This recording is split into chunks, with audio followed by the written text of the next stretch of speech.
Hi there.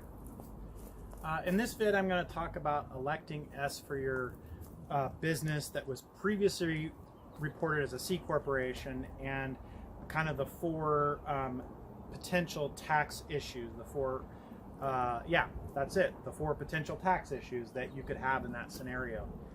Even though there's four tax issues that could come up when you elect S, I want to kind of start with a caveat that electing S, generally the election itself does not cause tax, or not just generally, but factually, the election itself doesn't really cause tax. And what I mean by that is that making an S election is not really a transaction per se, right? You're not buying a company, selling a company, merging the company, forming the company, distributing out of the company, liquidating the company. You're not doing anything like that, right? You're making an S election.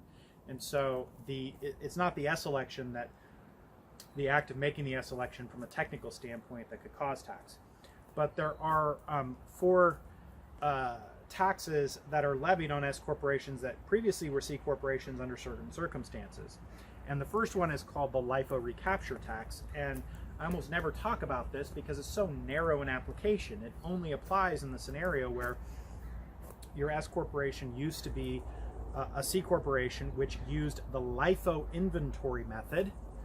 And if that were true, use the LIFO inventory method, then there is mechanically or economically this thing we call the LIFO reserve. That is that the difference between the way you're tracking your inventory costs using last in, first out, and what your inventory costs would have been tracking it in a way that more matches what we consider to be operational reality of first in, first out. That difference, that LIFO difference, has to be recaptured immediately upon, well, technically immediately upon making your S election. A tax is assessed on that as soon as you make an S election, and then it's actually payable over years going beyond that. But that I'll leave it at that. There's more mechanics to that tax, but I don't want to bore you with that because it's unlikely to be applicable to you. And if it is, well, I just told you about it, and you can look up more details on it. So the other taxes that could be applicable to you besides the LIFO recapture tax are the net passive investment income tax.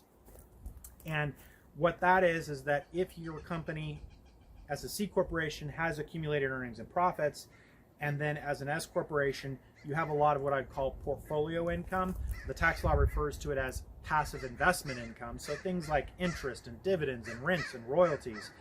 You basically incorporated your investment portfolio, right?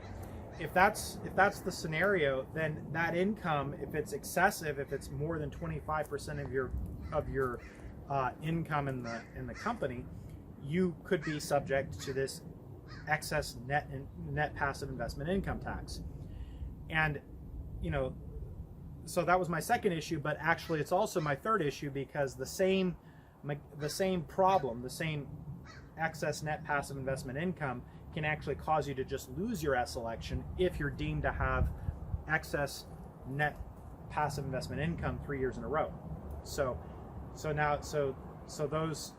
that excess net passive investment income is actually two issues, a tax and a potential loss of the S election. The fourth issue is what's called the built-in gain tax. And the built-in gain tax is if you had assets in the C corporation that had appreciated in value, so their actual value is more than their original cost or their tax basis, then if you were to sell those assets while you were a C corporation, you would have been subject to double tax because the profit on selling those assets would have been subject to tax in the C corporation, and then when you distributed those profits to the owners as presumably a dividend, the owners would have paid a second tax.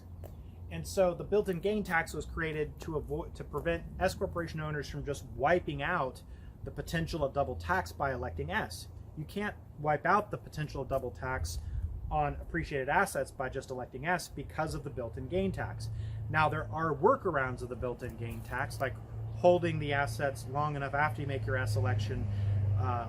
If you exceed the holding period, you don't have to pay the built-in gain tax, and there are some other mechanical things you can do to minimize or avoid the built-in gain tax, and perhaps in the future I'll do a video on that. I've certainly done articles on that topic in more depth, but again, I just want to, in this video, just make you aware that it's there. So if you have appreciated assets, you've elected S, you know, worth asking, hey, have we considered the potential of the built-in gain tax? Now that's 4 items, but there's actually a 5th, which is simply that you could have accumulated earnings and profits, retained earnings in your company while you were a C corporation, and if you had distributed those while you were a C corporation, you essentially would have subjected those earnings to the double tax, because the C corporation would have paid tax on those earnings, and then when you distributed that amount out as a dividend to the shareholders out of the company's earnings and profits, the shareholders would pay a dividend tax on it, right? Well, electing S doesn't get you out of the potential double tax on those accumulated earnings to date before you elected S. So once you elect S, whatever those accumulated earnings and profits were, they just sit there in the corporation, and it's possible that if you distribute enough cash over time in the S corporation, you could end up dipping into those accumulated earnings and profits and paying a C corp dividend tax, even though you're now an S corporation. So I do a whole video and discussion on that, also an article on that. So again, take a look at those details. But so those are 5 issues that, actually I said 4 at the top and titled the video 4 issues, but I actually brought up 5 issues that you could have here for an S corporation that was previously a C corporation. I guess only 4 of them are actually taxes. The 5th one, and the 4 taxes there were the LIFO recapture tax, the excess net passive investment income tax, the built-in gain tax, and the dividend tax on your accumulated earnings and profits. The 5th issue that I raised is, if you go back to the excess net passive investment income tax, not only is there a tax for that issue, but you could also lose your S election if it happens 3 years in a row.